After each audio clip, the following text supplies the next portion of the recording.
तो अभी तक हमने बोला था कि ये जो लॉन्गर पार्ट जो है वो स्मॉल इंटेस्टाइन है ना। तो अब यहाँ पे हमने यहाँ तक पढ़ा कि जो विलाई है इसके अंदर पे क्या कर रहा है, वो विलाई के छोटे छोटे प्रोजेक्शन होते हैं, फिंगर लाइक प्रोजेक्शन, उसको हम विलाई करते हैं, जो कि सरफेस एरिया के इंक्रीज में मदद करता है, जिसकी वजह से एब्जॉर्प्शन ज़्यादा अमाउंट में है। देखो यहाँ पे लिखा हुआ है digested food is taken up by the walls of the intestine. Walls of the intestine की मदद से हो रहा। The inner lining of the small intestine has numerous finger-like projection called villi. Finger-like projection होते हैं जिसकी वजह से called इनको villi कहा जाता है। Which increase the surface area, जो क्या कर रहे हैं, increase कर रहे हैं surface area, जो कि मदद करते हैं absorption। The villi are richly supplied with the blood vessel. जो villi होते हैं richly supplied, बहुत ज़्यादा supply उनके अंदर पे होती है, जिसकी वजह से with blood vessel which take the absorbed food to each and every cell of the body, जो कि each और every cell of the body को टेक कर रहे हैं, where it is utilise for obtaining energy, जो कि यूटिलाइज एनर्जी के मदद कर रहा है, ऑब्टेन कर रहा है, बिल्डिंग अप न्यू टिश्यू को बनाने में मदद करता है, and repair of old tissue. एक second.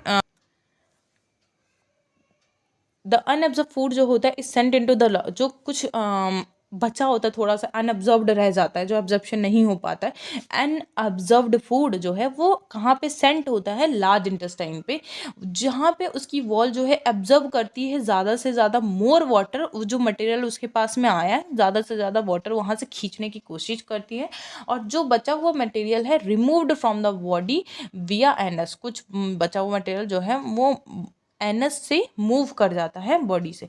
The exist of the waste material is regulated by the anal sphincter. हमने दो जगह पे स्पिंचर मदद कर बोला है, एक स्पिंचर मसल की वजह से वहाँ से स्टमक से स्मॉल इंटेस्टाइन के अंदर पे फूड आया था, और यहाँ पे अभी हमने देखा कि exit of this waste material is regulated by the anal sphincter. Exit जो हो रहा है वेस्ट मटेरियल का वो एनल स्पिंचर की मदद से यहाँ पे आया है। अब यहाँ पे एक डेंटल कैरीज का टॉपिक है, वो बहुत इंपॉर्टेंट है, वो हमेशा आता है, पर हम एक बार इसका डायग्राम देख लेते हैं जो अभी तक हमने पढ़ा है ना। 1 सेकेंड।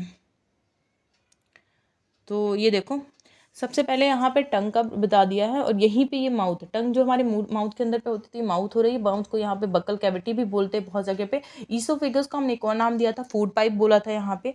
अब ये जो है स्टमक, ये एलिमेंट्री कैनाल, ये पूरा यहाँ से लेके यहाँ एनएस तक, वो पूरे एलिमेंट्री कैनाल कहती है, माउथ से लेकर एनएस तक, ये हमने बता दिया था। ये स्टमक हो गया है, स्टमक के अंदर पे ही यहाँ से ये इंटेस्टाइन जो है एक्सटेंसिव कॉइलिंग की वजह से वो एक कॉम्पैक्ट स्पेस में बहुत लार्ज फॉर्म में प्रेजेंट होती है। पेनक्रियास की वजह से वहाँ पे पेनक्रियाटिक जूस सिक्रेट हो रहा था, देखा ये लिवर है यहाँ पे, और यहीं पे ये गॉल ब्लैडर भी प्रेजेंट है, जो कि स्टोर्स कर रहा होता है बाइल को। यहाँ पे ये डायफ्राग्राम प्रेजेंट है। ये डायग्राम में कुछ कुछ के फंक्शंस हमने नहीं पढ़े हैं, पर अपेंडिक्स है एक साइड पे, यहाँ पे एनएस, बहुत सारे को तुमने देखा होगा, अपेंडिक्स का ऑपरेशन भी हो जाता है।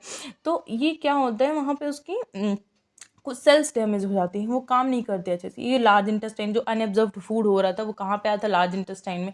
लार्ज इंटेस्टाइन के भी 3 पार्ट होते हैं, कोलन, इलियम, रेक्टम, ये सब। तो लेकिन इसमें नहीं है, तो इसमें सिर्फ ये कोलन लिख दिया है, और ये स्मॉल इंटेस्टाइन, स्टमक, ये सारा हमने पढ़ लिया। कि सबसे पहले टंग जो है ये माउथ से यहाँ पे आया, फूड पाइप या ईसोफेगस के अंदर पे, ये ईसोफेगस से स्टमक के पास में आया, स्टमक से जो है स्पिंचर मसल की मदद से यहाँ पे स्मॉल इंटेस्टाइन में आया। स्मॉल इंटेस्टाइन में बहुत सारा लार्ज अमाउंट में उसका डाइजेशन हो जाता है। लार्जर पार्ट होती है कार्बोहाइड्रेट का, प्रोटीन्स का, फैट्स का। कार्बोहाइड्रेट जो है ग्लूकोज में कन्वर्ट करता है, प्रोटीन जो है वो अमीनो एसिड में कन्वर्ट करता है, फैट जो है फैटी एसिड और ग्लिसरॉल 2 में कन्वर्ट करता है। लार्ज इंटेस्टाइन में बहुत सारा अनअब्जॉर्ब्ड फूड जो है वो मूव करने में मदद कर रहा होता है, वाटर अपटेक ज़्यादा यहीं से ले लेता है, फिर एनएस से हमारी बॉडी में ये वेस्ट मटेरियल निकल जाता है। 1 सेकेंड अब नीचे कर दूँ। डेंटल कैरीज जो इंपॉर्टेंट वाला था वो देख लेते एक बार, फिर न्यूट्रिशन ख़त्म हो जाएगा। फिर आज के लिए इतना ही, फिर देखते हैं अभी बाद में पढ़ते हैं उसके बाद। ये कुछ क्वेश्चंस है ना। रेस्पिरेशन आ गया, अब डेंटल कैरीज बस ख़त्म होने वाला, बस 2-3 मिनट और। डेंटल कैरीज और टूथ डिके, हमारे डेंटल कैरीज भी इंपॉर्टेंट है। डेंटल दांत भी कहाँ पे आते हैं, हमारी मुंह के अंदर पे आते हैं, थीकोडेंट होता है, ये सब भी। Tooth decay causes gradual softening of enamel, enamel की वजह से ही सबसे हार्डेस्ट पार्ट होता है जिसका बॉडी के अंदर पे। And dental time, it begins when bacteria acting on sugars produce acids. ये कब होती है डेंटल कैरीज, जब बैक्टीरिया जो है शुगर के अंदर पे जो एक्ट कर रहे थे, एसिड प्रोड्यूस करती है, जो सॉफ्टन्स एंड डीमिनरलाइज, क्या कर रहा है, डीमिनरलाइज द इनेमल। इनेमल को क्या कर रही होती है, वो नुकसान पहुंचाने की कोशिश कर रही होती है, तो वहाँ पे एक एसिड प्रोड्यूस होता है जिसकी वजह से वो डेंटल कैरीज प्रोड्यूस हो रहे हैं। मासेस ऑफ बैक्टीरिया, बहुत सारे अमाउंट में bacterial cells together with food particles, कुछ फूड पार्टिकल भी टीथ के अंदर पे घुस जाते हैं to form a dental plaque. Plaque जो येलोइश सब एक येलोइश दांत हो जाते हैं कभी कभी, किसी किसी के देखे होंगे, तो यही है, ये प्लेक सब्सटेंस करता है।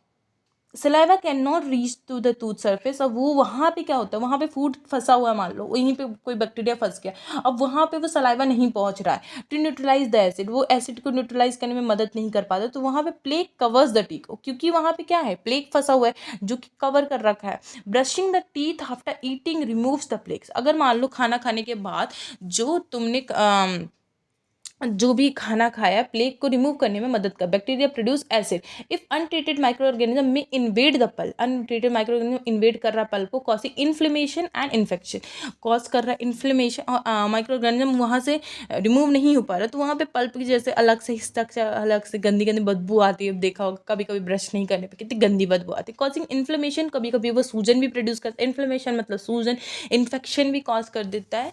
तो यही है, हमारी दांतों को भी प्रोटेक्शन के लिए ज़रूरी है। अगर सलाइवा नहीं पहुंच पाता है तो वो प्लेक की वजह से होता है, वहाँ पे प्लेक जो है वो एक्ट करने लगता है ना, बैक्टीरियल की एसिड जो होती है वो न्यूट्रलाइज नहीं हो पाती, वो एसिड प्रोड्यूस होता है, तो इसी की वजह से ये सारी डेंटल कैरीज होती है। ये भी इम्पॉर्टेंट है। अब इसके बाद में हमने देखा कि रेस्पिरेशन, अभी हम थोड़ी देर से पढ़ते हैं, तो रेस्पिरेशन के बाद में यही हमारे पास में ट्रांसपोर्टेशन वगैरह है। फिर ये चैप्टर अभी यहीं के लिए ख़त्म करते हैं। Till then bye bye, hope to see you again. Tell me in the comment section how you like the lecture. If you want this type of lecture again, please comment it down.